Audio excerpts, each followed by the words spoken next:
এই শিবিরে শান্তি ছায়ায় মজলুম মানবতা নেবে যে গোঠায়। এই শিবিরে শান্তি ছায়ায় মজলুম মানবতা নেবে যে গোঠায়।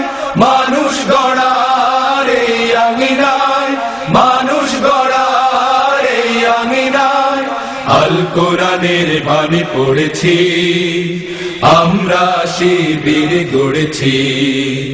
পদ্মা মেঘনা যমুনার তীরে আমরা শিবির গড়েছি। পদ্মা মেঘনা যমুনার তীরে আমরা শিবির গড়েছি। আমাদেরকে হতে তুমির হয়ে জালিমের কণ্ঠ রুখবে। শরীয়তুল্লাহ ইসলামী বিপ্লব ছাত্র জনতা গড়বে।